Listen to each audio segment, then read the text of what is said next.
Halo, malam teman-teman.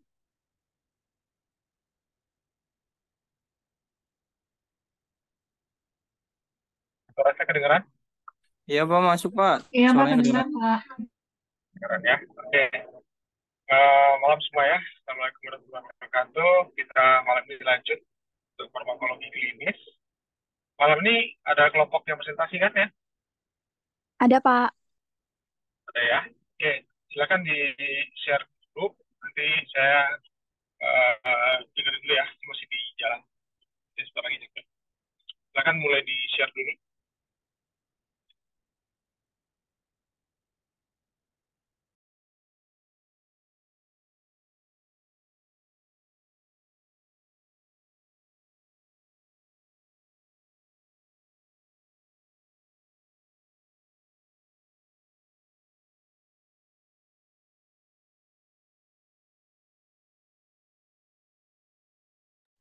Ini udah boleh mulai, Pak.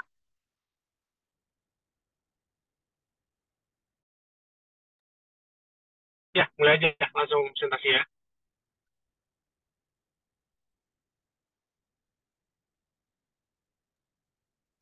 Assalamualaikum warahmatullahi wabarakatuh. Kami dari kelompok 5 yang beranggotakan Ilmi Aulia Robani, Indah Oktavia, Nia Mulyani, dan Siti Askia Zahra ingin mempresentasikan tentang metode analisis kasus farmasi klinik, metode SOAP, subjektif, objektif, assessment, dan plan.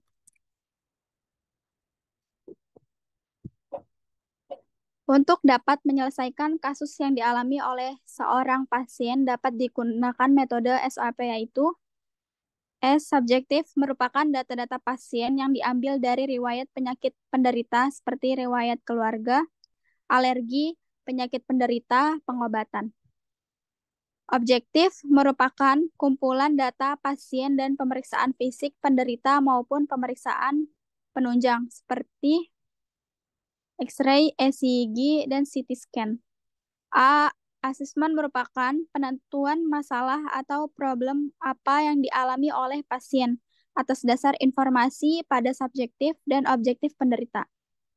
Plan yaitu yang pertama penetapan tujuan terapi, yang kedua menentukan terapi farmakologi dan non-farmakologi. Tiga, pemilihan terapi farmakologi berdasar farmakoterapi rasional yang tepat indikasi. Obat, tepat dosis, dan cara pemberian. Waspada terhadap efek samping. 4. Pemberian konseling, informasi, edukasi kepada penderita. 5. Menetapkan dan memonitor efek pengobatan yang terjadi. Selanjutnya, menyelesaikan kasus farmakoterapi dengan metode SOAP. Penyusunan database pasien merupakan komponen penting untuk menyusun penyelesaian kasus atau pemberian pelayanan kefarmasian kepada pasien.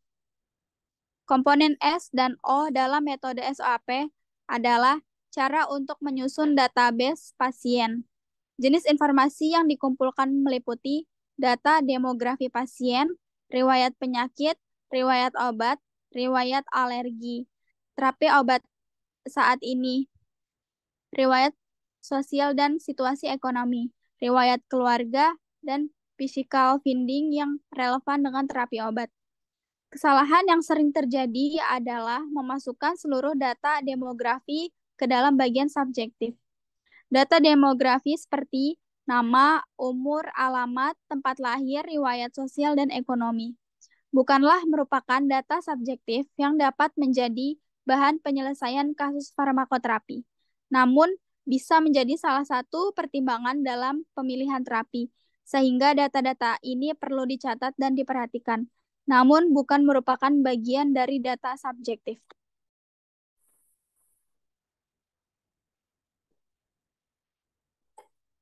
Subjektif. Data subjektif adalah data yang bersumber dari pasien atau keluarganya atau orang lain yang tidak dapat dikonfirmasi secara independen. Contoh data subjektif ada klasifikasi penyakit dan data subjektifnya. Yang pertama, penyakit kardiovaskuler. Nyeri menjalar di dada kiri dengan lengan hingga lengan, pusing, merasa seperti menahan beban di dada kiri, sesak saat beraktivitas. Yang kedua ada penyakit ginjal. nyeri saat buang air kecil, mual, muntah, lemas, dan sakit pinggang. Yang ketiga ada penyakit stroke, pelo, bicara cadel, lemah di salah satu bagian ekstremitas. Objektif. Data objektif bersumber dari hasil observasi atau pengukuran atau pengukuran yang dilakukan oleh profesi kesehatan lain yang mendukung problem medik. Contoh data objektif itu ada jenis pemeriksaan dan contoh data objektifnya. Yang pertama ada pemeriksaan kondisi atau keadaan umum dan tanda-tanda vital. Contohnya tekanan darah, denyut nadi, laju respirasi, suhu tubuh, Glasgow Coma Scale maksimal 4, maksimal 5, maksimal 6. Yang kedua ada pemeriksaan laboratorium darah rutin. Ada sel darah putih, sel darah merah, sama hemoglobin. Yang ketiga ada pemeriksaan EKG. Contoh datanya itu normal sinus rhythm, atrial enlargement, left axis deviation, left ventricular hypertrophy, and dengan repolarisasi abnormality inferior infra. Terus selanjutnya ada assessment. Proses assessment bisa menggunakan dua cara, yaitu menggunakan evaluasi database farmakoterapi atau menggunakan pendekatan problem list. Yang pertama, evaluasi database. Farmakoterapi farmasis melakukan assessment terhadap informasi S dan O yang telah dikumpulkan dan disusun. Lalu hal-hal tersebut dikaitkan dengan prinsip-prinsip farmakoterapi, guideline terapi, dan evidence-based medicine. Terkait dari evaluasi ini akan muncul drug-related problem atau drug therapy problem, baik aktual maupun potensial. Perlu dipikirkan peluang untuk meningkatkan atau menjamin keamanan, efektivitas terapi obat, serta peluang untuk meminimalkan atau menghindari DTP atau DRP. Yang kedua ada pendekatan problem list. Pendekatan ini dapat memudahkan proses assessment karena mengelompokkan data S dan O sebagai subjek problem medik atau PM, meliputi diagnosa, gejala, disfungsi organ, cacat fisik, dan penyakit penyerta serta morbiditas. Setiap PM dipasangkan dengan terapi yang sudah ada, selanjutnya dianalisis sesuai dengan kaidah farmakoterapi. Pengorganisasian informasi seperti ini dapat membantu memecahkan situasi yang kompleks, khususnya pasien yang memiliki PM lebih dari 2. Berikutnya, contoh asesmen menggunakan pendekatan problem list. Problem mediknya pusing, tekanan darah 150/90, terapinya kaptropil 3 kali 12,5 mg. Asesmennya diagnosa hipertensi stage 3, DTP, need additional drug therapy. Rekomendasi penambahan amlodipin 5 mg 1 kali 1. Monitoring TD setiap hari selama 3 hari untuk penyesuaian dosis.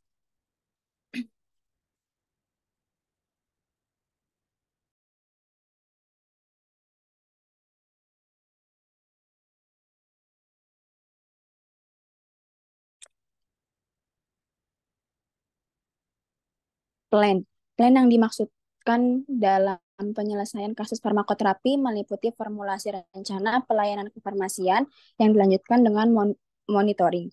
Formulasi rencana pelayanan kefarmasian meliputi 1. Penentuan tujuan, 2. Terapi farmakologi, meliputi rekomendasi terapi obat untuk setiap DTP atau DRP, lengkap dengan dosis dan alasan pemilihan terapi.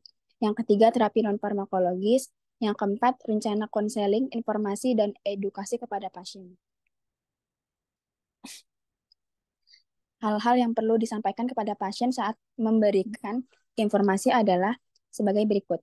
Yang A, obat yang diberikan mengapa harus minum. Gejala yang mungkin dapat menghilangkan, kapan efek obat akan mulai terlihat, dan apa yang akan terjadi bila penggunaan obat tidak benar. Yang B, efek samping obat, apa yang mungkin muncul, bagaimana mengenalinya, bagaimana keseriusan efek samping obat, dan harus kemana bila terjadi efek samping obat.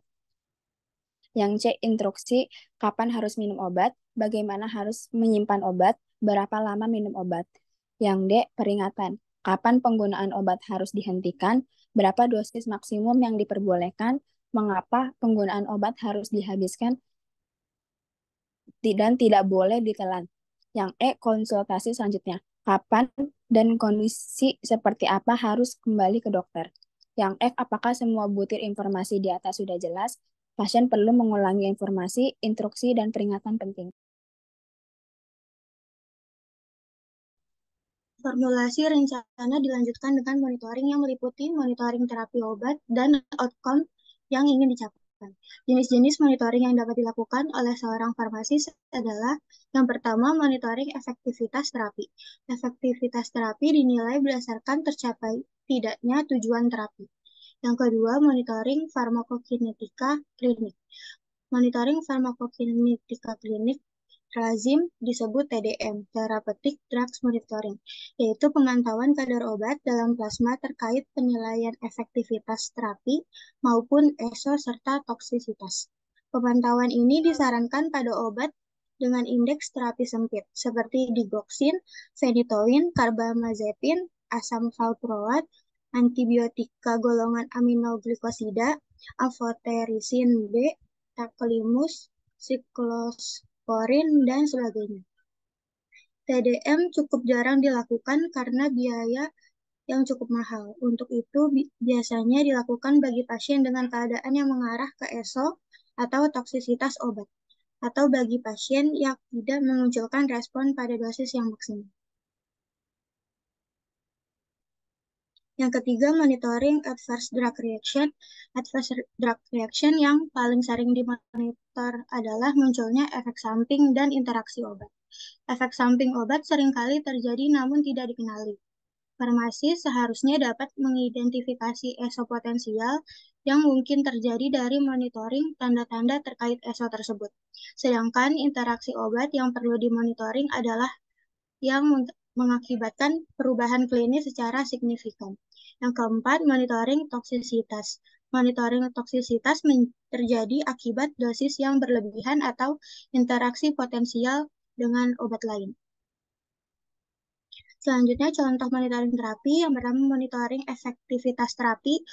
Nama obat antibiotik, kondisi kliniknya nafsu makan, demam, keadaan umum, tanda vitalnya temperatur dan nadi, parameter labnya leukosit.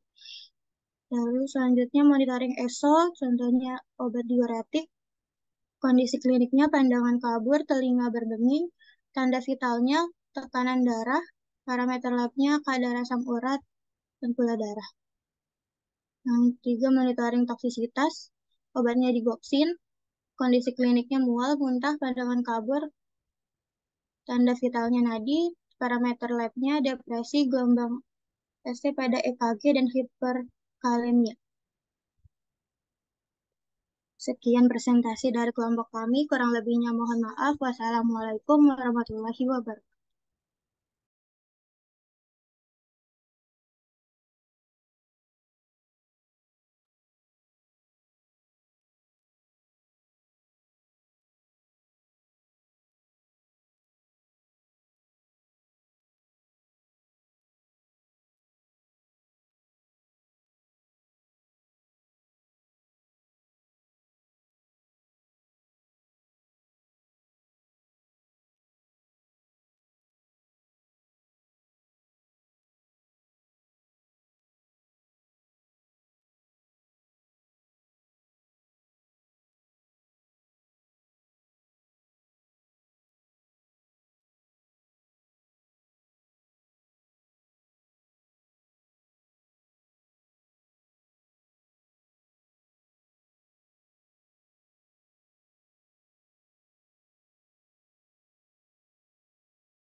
Ya, teman-teman, suara saya kedengaran?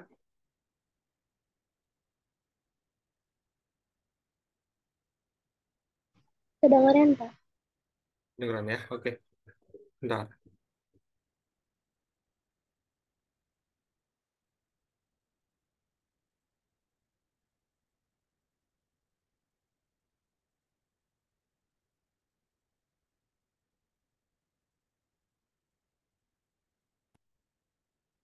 Ya, oke. Tadi sudah dibahas di kelompok tadi ya, kalau em, tentang adanya DRP atau Drug Related Problem. Ini permasalahan yang memang banyak terjadi dalam praktek sehari-hari. Permasalahan yang bisa terjadi atau hal-hal yang memang memungkinkan terjadi ya pada saat pengobatan kepada pasien. Tadi mungkin di depan ada beberapa hal yang perlu dibahas juga terkait dengan DRP itu. Jadi materi ini agak ada irisan ya dengan farmakoterapi. Karena farmasi klinis tentu perannya juga sebagai farmakoterapi. Bagaimana memberikan terapi yang mendampingi ya, atau memonitor juga terapi yang telah diberikan oleh dokter, sehingga dokter ini pun juga ketika melakukan pengobatan itu ada juga melakukan tanda kutip pengawasan ya, mengawasi atau memberikan masukan, memberikan apa namanya penilaian terhadap yang sudah diresepkan. Tentu tujuannya bukan mengoreksi si dokternya secara full ya, artinya dokternya ada kesalahan atau enggak seperti itu, tapi setidaknya memberikan masukan ketika ada hal-hal yang memang kurang pas atau menyimpang dari pengobatan yang seharusnya. Karena dua hal ilmu yang berbeda ya. Kalau dokter itu lebih banyak dalam hal mendiagnosa. Jadi kalau mendiagnosa itu artinya untuk mengetahui penyakit, ya dokter ini lebih lebih paham karena parameternya dia banyak tahu. Kemudian juga dalam hal menegakkan diagnosanya mereka lakukan gitu. Tapi dari sisi pengobatan, farmasi itu lebih banyak tahu tentang obat-obatannya sendiri. Kenapa bisa begitu? Karena kalau dokter mau obat itu by experience. Jadi ketika mereka berikan obat ke pasien, besok-besok pasiennya balik lagi, itu pasiennya akan memberikan respon pengobatannya seperti apa. Tapi kalau di apoteker kadang-kadang putus ya, sudah memberikan obat, tapi besok pasiennya nggak balik lagi, nggak terrecord gitu. Padahal dari sisi pembelajarannya, dari farmasi atau apoteker itu, tentang obat itu banyak banget. Berapa SKS teman-teman pelajari tentang obat, sampai bikin obatnya, sampai mempelajari tentang interaksi obatnya, itu kan kita full. Tapi kalau untuk dokter, mereka kalau dokter umum itu nggak sedetail itu. Mereka mungkin yang lalu ya, sekarang saya nggak tahu persis, tapi yang lalu itu cuma beberapa SKS untuk obat. Selebihnya hanya banyak mendiagnosa. Sehingga boleh dikatakan ketika eh, diskusi tentang obat-obatan, harusnya farmasi itu lebih lebih tahu banyak dokter tentang diagnosanya. Nah, makanya di dalam DRP itu terkadang ada beberapa hal temuan. Ada obat yang diberikan kepada pasien tapi indikasinya nggak ada. Mungkin kalau pasiennya paham obat, ini obat apa ya? Begitu dia tahu obat fungsinya apa, saya nggak ngerasakan sakit itu misalnya. Itu bisa jadi diberikan. Atau bisa jadi obatnya seharusnya diberikan, indikasinya ada, tetapi obatnya tidak didapatkan. Itu termasuk juga DRP atau Drug Related Problem. Permasalahan terjadi pada pasien, orang sakitnya ada, tapi obatnya nggak diberikan. Artinya terapinya nggak dapat. Ya, boleh dikatakan keberhasilan terapinya jadinya tidak tercapai. Gitu. Dia pengen dapat obat untuk menurunkan produksi dari asam lambung misalnya. Ya golongan PPI harusnya diberikan, tetapi dalam pengobatannya tidak dapat. Atau bisa jadi sebaliknya, pasiennya tidak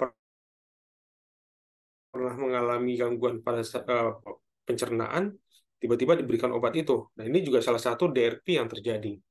Saya dulu pernah pengalaman tuh udah lama ya, itu ART lagi demam berdarah, kasusnya lagi banyak-banyaknya, ketika datang ke suatu rumah sakit, tiba-tiba langsung disuntik disuntik rabeprazol kalau nggak salah waktu itu ya. Satu ampulnya itu bisa sampai dengan 300.000 lebih gitu. Padahal indikasinya nggak ada, nggak mengarah ke sana sama sekali, tetapi diberikan obat itu. artinya indikasi yang nggak ada, tapi obatnya diberikan.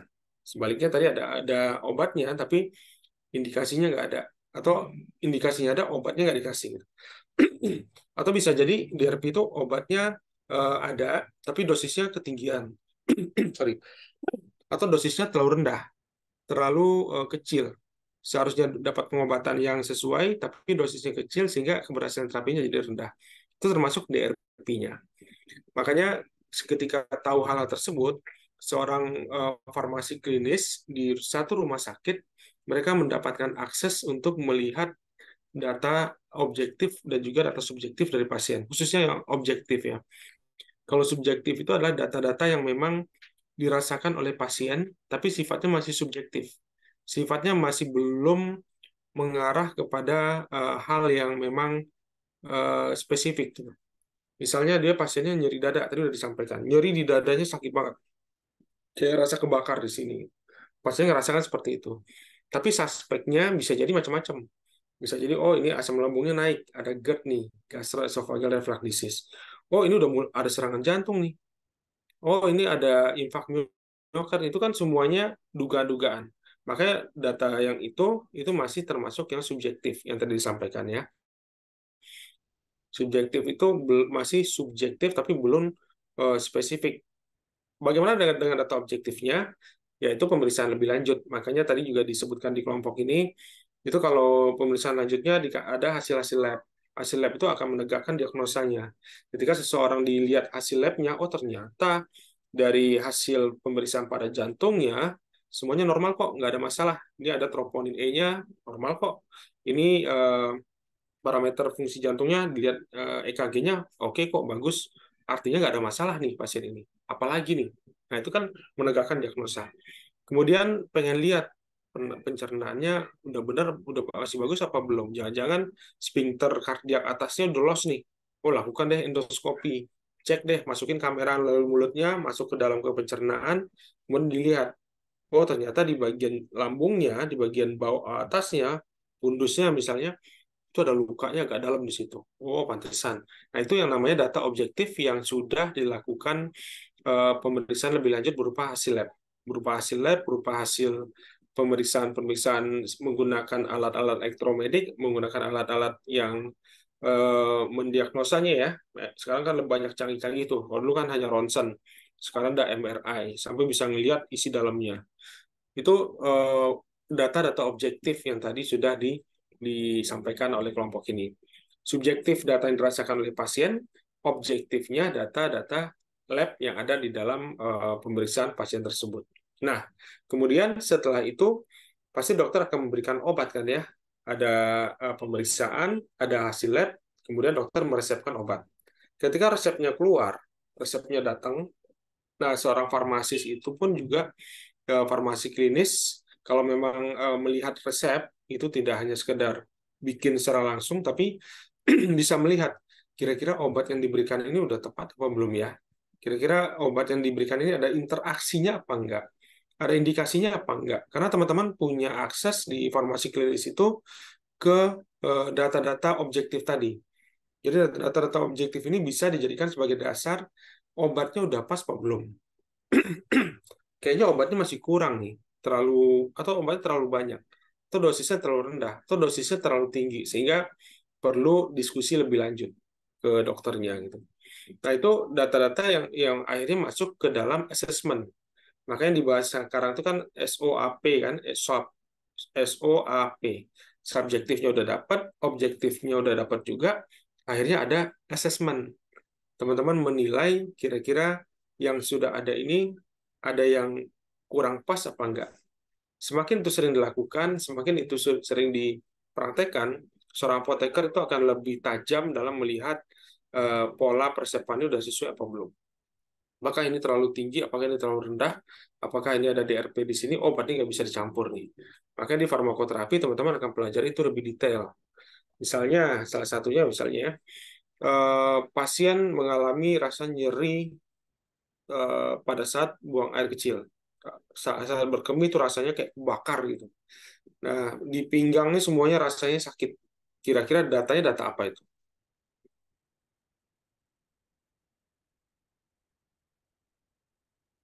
Ada yang bisa jawab? Pasien datang ke dokter ngeluh si berkemihnya nyeri sekali, pinggangnya sakit, kemudian juga rasa kebakar pada saat buang air kemih. Kira-kira itu masuknya data apa? Subjektif ya, Pak. Ya, itu subjektifnya. Subjektif yang ada pada pasien tersebut. Oke. Kemudian pasiennya mengalami alergi terhadap trimethoprim misalnya. Itu data tambahan tuh.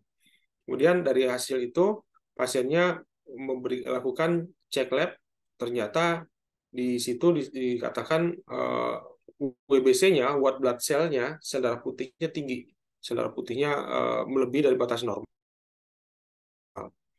Kemudian selain itu juga dicek di kultur, ternyata bakterinya banyak. Kira-kira itu data apa? Objektif, Pak. Subjektif, objektif, atau apa objektifnya? Dapat ya? Jadi ada subjektif yang dirasakan pasiennya, objektifnya data yang memang sudah clear, kelihatan dari hasil menggunakan alat-alat bantu, mau cek lab kah, mau alat pakai elektromedik kah, mau apapun itu hasilnya ketahuan. Itu udah dapat. Nah, sekarang pasien tersebut diberikan resep obat Sanprima Forte dan Sanprima Forte, Penazopiridin, dan satu lagi metilprednisolon. 3 obat diberikan, Sanprima Forte, Penazopiridin, satu lagi metilprednisolon. Nah, kalau sekilas teman-teman ngelihat ini gimana? Sekilas aja, kita belum nggak detail. Ini sebagai saya ambil satu contoh kasus aja. Apa yang bisa teman-teman assess di situ? Kan SWOT itu kan subjektif sudah tahu, objektif sudah tahu, A-nya apa? Assessment. Kira-kira assessment apa yang bisa teman-teman sampaikan?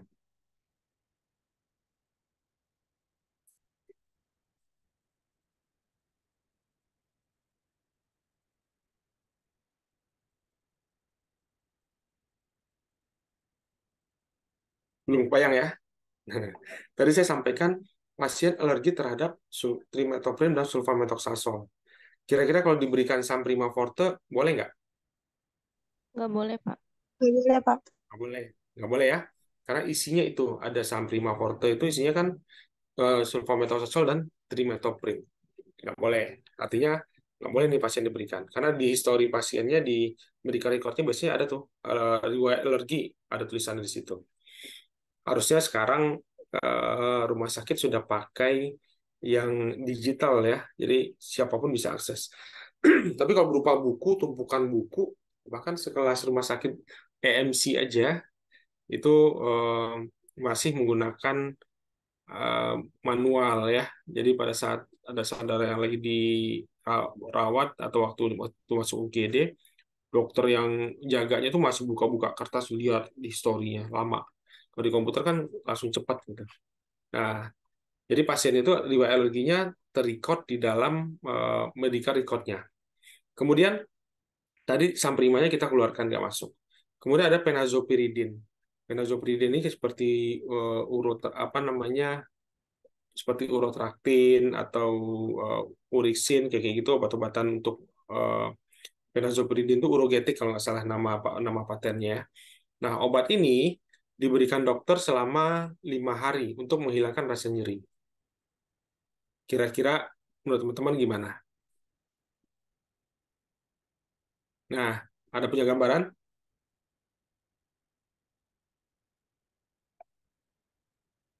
Belum ya?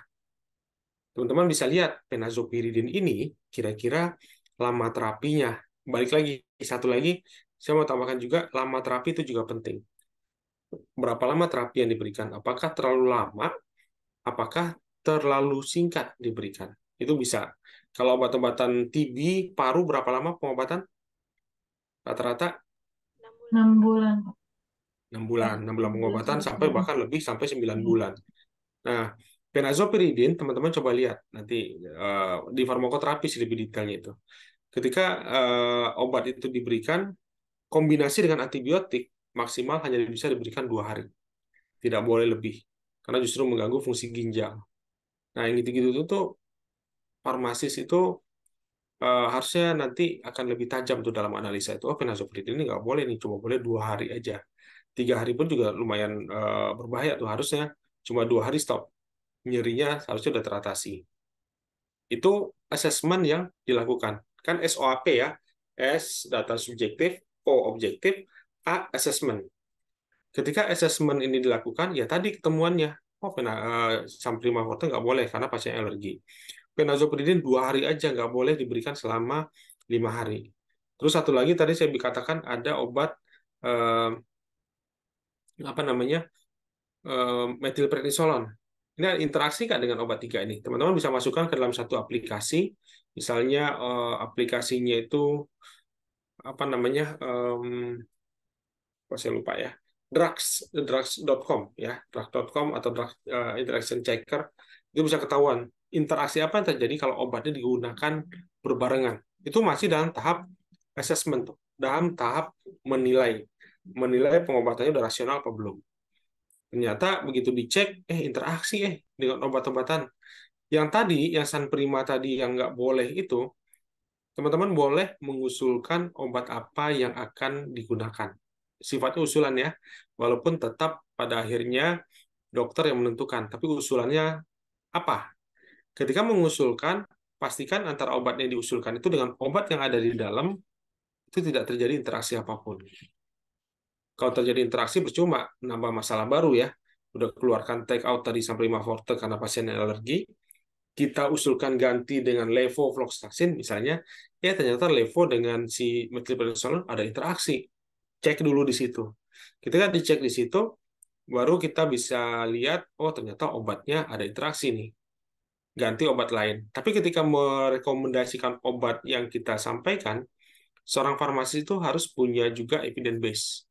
Mereka harus tahu bukti klinis obat yang direkomendasikan ini untuk penyakit itu. Oke apa enggak? Kalau ternyata obatnya kurang oke, dimentahkan pasti. Tapi obatnya ternyata oke, bagus, itu boleh dijadikan sebagai diskusi sama dokternya. Sehingga peran farmasis sama dokter itu jadinya sejajar. Nggak melulu kita dikatakan sebagai tukang obat ya. Nggak melulu kita dikatakan sebagai penyedia obat aja, tapi lebih banyak sebagai teman diskusi. Karena dari sisi kompetensi, dari sisi pengetahuan pun juga cukup banyak yang diketahui gitu. Nah, itu penting yang perlu kita pelajari juga. Jadi untuk hasil-hasil lab yang ada pada pasien itu, jangan tabu juga seorang farmasi harus tahu. Makanya di dalam SOAP ini, si apoteker, dia punya akses ke data objektif, dia harus paham hasil objektif yang terdapat pada pasien itu normal apa enggak. Kalau normal, dia harus tahu range-nya berapa. Ketika nggak normal, dia harus tahu ini pasien kenapa ya. Jadi dalam hal melihat hasil lab pada pasien tersebut, biasanya di dalam farmakoterapi, saya wajibkan ini ngomongin tentang parameter gula darahnya pada pasien itu, kemudian normalnya kira-kira berapa. Nah, pasiennya termasuk apa? Hipoglikemia apa hiperglikemia? Itu bisa dituliskan di dalam 3 kolom aja itu. Hasil labnya ini, misalnya gula darah postprandial, PPG-nya postprandial glukos atau gula darah 2 jam setelah makan. Pasiennya 350. Normalnya berapa sih? Oh, normalnya ternyata di bawah 200. Berarti kesimpulannya pasiennya apa? Pasiennya hiperglikemi, ya kayak gitu. Tensinya ternyata 195 per 120. Wah, tinggi banget nih. Harusnya berapa sih? 120 per 80. Berarti pasiennya apa? Hipertensi, tensinya tinggi. Kayak gitu. Jadi, itu yang sederhana ya. Kalau udah masuk ke jelimet ke dalam, kayak kadar magnesiumnya berapa, kemudian saturasi oksigennya berapa, kemudian yang lain-lain banyak ya. WBC-nya, white blood cell-nya berapa, itu benar-benar harus paham. Sehingga dari situ bisa ketahuan, bisa membayangkan ini pasiennya sedang kondisi seperti apa, obat apa yang diberikan. Nah, itu tahap asesmennya jadi semakin kuat. Setelah asesmen didapatkan, baru lanjut ke plan. Namanya SOAP ya, SOAP. Udah tahu data subjektif, udah tahu data objektif, udah bisa menilai rasionalitas pengobatannya, di asesmen menilai, assess. Yang terakhir itu ada plan, merencanakan kira-kira apa terapi yang usulannya akan disampaikan. Di dalam plan itu usulannya adalah bagaimana memberikan masukan tentang terapi yang sesuai. Tapi harus ada evidence base, harus ada bukti ilmiah yang mendukung yang bisa dipertanggungjawabkan. Jadi bukan berdasarkan testimoni, bukan berdasarkan pengalaman orang kalau pakai obat ini sembuh, enggak. Tapi harus punya data literatur yang menunjukkan kalau obat ini memang bisa digunakan untuk kasus itu dan memberikan efek yang lebih baik. Nah, misalnya kayak gitu. Saya mengusulkan misalnya pasiennya mengalami infeksi pada paru atau pneumonia misalnya itu ya. Kemudian ternyata pada saat diberikan levofloxacin secara infus, levonya ternyata memberikan reaksi yang tidak baik pada pasiennya. Kurang pas lah untuk levonya, atau levonya kosong atau gimana. Obat apa yang bisa disarankan? Ya, teman-teman bisa menyarankan, oh saya berikan moxi deh, moxifloxacin. Apa dasarnya memberikan moxifloxacin untuk pasien yang mengalami pneumonia, yang mengalami gangguan pada paru-parunya, ada peradangan pada parenkim paru-parunya. Apa dasarnya? Nah, moxifloxacin. Teman-teman bisa cari literaturnya apa sih? Oh, ternyata pada saat pemberian pasien mengalami pneumonia ini, levofloxacin itu butuh waktu sampai dengan 7 hari pengobatan.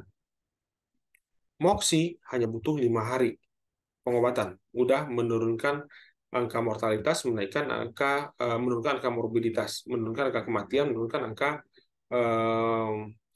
perawat inapnya, dan meningkatkan quality of life. Ada tuh literaturnya. Nah, itu yang bisa diusulkan. Kita usulkan moxi aja dong. Karena moxi ini ternyata lama terapinya itu cuma 5 hari. Sedangkan levo itu bisa sampai dengan 7 hari.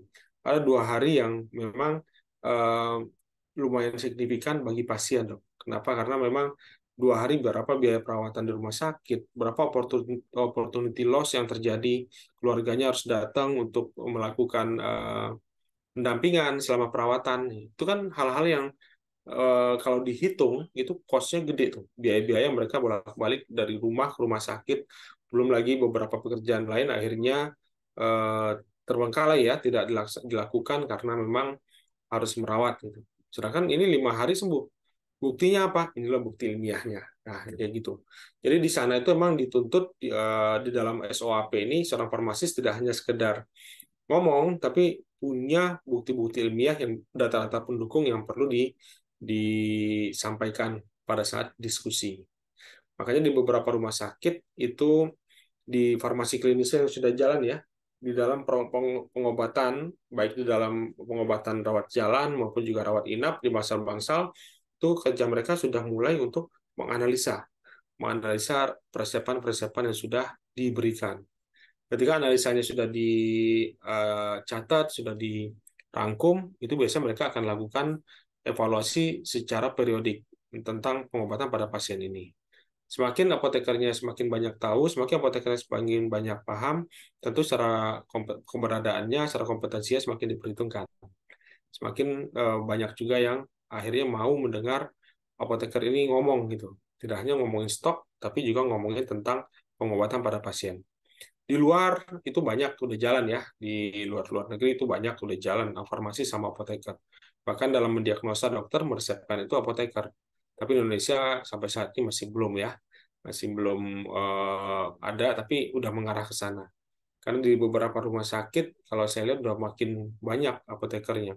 Satu apoteker itu perbandingannya kalau mau lihat dari sisi bor occupation rate-nya ya, jumlah tempat tidurnya, satu apoteker itu idealnya 30.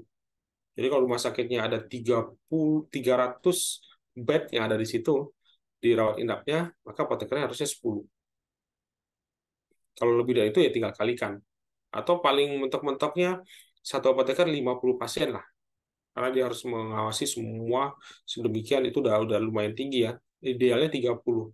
Jadi kebutuhan apoteker menghitungnya dari situ. Di RSCM itu sampai dengan, kalau nggak salah kemarin itu 48 orang apoteker yang ada di situ. Berarti kalau dikalikan 30, berarti pasiennya bisa 1.000 lebih ya untuk satu rumah sakit. Kebutuhan seperti itu. Islam Sembako Putih kemarin di kelas ini kalau nggak salah ada salah satu itu 18 orang. Nah itu yang akhirnya mereka perannya sebagai farmasi klinis. Perannya tidak hanya sekedar melengkapi atau menyiapkan obat-obatan yang nanti dipakai oleh dokter, tapi juga melakukan analisa terhadap pengobatan yang sudah ada di tempat atau di rumah sakit tersebut. Sehingga itu bisa dievaluasi. Tujuan akhirnya bagaimana meningkatkan keberhasilan terapinya menjadi baik, dan menurunkan angka morbiditas, angka sakitan, dan juga angka kematian dari pengobatan yang ada. Ya. Itu sedikit beberapa hal ya yang tadi saya highlight juga dari teman-teman yang sudah presentasi tentang SOAP ini. Ada pertanyaan?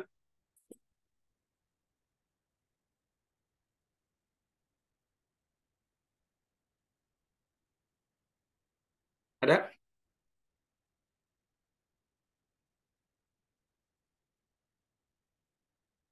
Cukup?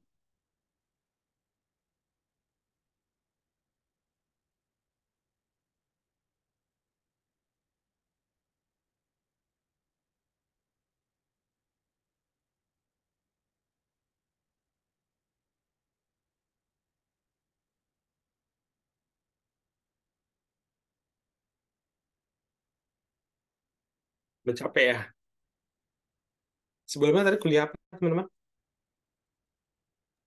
Praktek Pak di IKIPA. Mau praktek ya? Ya. Tapi ini udah masih di jalan pada di rumah? Kalau Sudah di Ada di rumah, ada yang masih di jalan kali ya? Iya, tadi ada ketemu juga yang lagi praktek ya. Oke, cukup ya cukup Pak. Nanti kira-kira ya. UTS kita PG ya Pak soalnya Pak. UTS saya mau diskusikan dulu dengan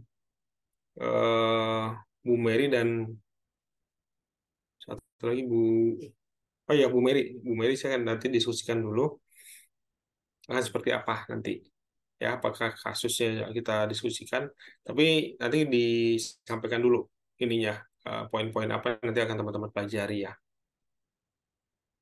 gitu ya. Tanggal berapa sih? 23 ya? Iya Pak, 23 Oktober. 23 berarti ya masih ada satu kali pertemuan lagi ya, tanggal 17. Minggu depan kita bahas deh ya. Iya makasih Pak. Oke, saya absen dulu. Dia Ayu ada? Hadir, Pak. Anita Rahman? Hadir, Pak. Malah? Hadir, Pak. Muhammad Romli? Hadir, Pak. Yulita? hadir, Pak. Anissa Rahmah? Hadir, Pak. Travelina? Pak. Lulu? Hadir, Pak. Septi Berta? Hadir, Pak. Este Norma ya? Hadir, Bapak. Ayu dia? Hadir, Pak. Fahmi?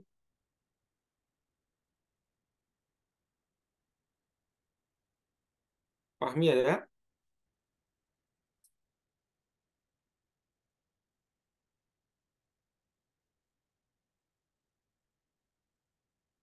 Glorita? Hadir, Pak. Ananda Sela? Hadir, Pak. Iskandar? Hadir, Pak. Nia? Hadir, Pak. Azahra?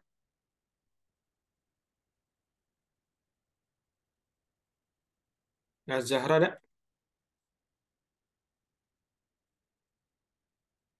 Ananda Maharani? Hadir, Bapak. Ada. Mutiara Andini?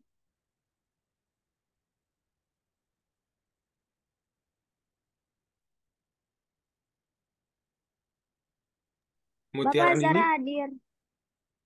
Azahra ada ya? Ada Pak. Nia Mulyani? Hadir, Pak. Septia Wafa? Hadir, Pak. Indah? Hadir, Pak. Siti Fatimah? Hadir, Pak. Teguh? Hadir, Pak. Siti Askia, Hadir, Pak. Ilmi Aulia, Hadir, Pak. Sally, Hadir, Pak. Silvi, Hadir, Bapak. Fahmi mana tadi? Fahmi nggak ada ya? Dari awal nggak ada ya? Di searching namanya juga nggak muncul. Oke, berarti tidak hadir. Ya, oke. Terima kasih teman-teman semua ya. Siap-siap mulailah ya, mulai dipelajari materi-materi yang ada. Minggu depan kita bahas ya untuk kisi-kisinya. Oke, terima kasih. Selamat malam. Assalamualaikum warahmatullahi wabarakatuh. Waalaikumsalam. Oke, makasih semua. Terima kasih, Pak.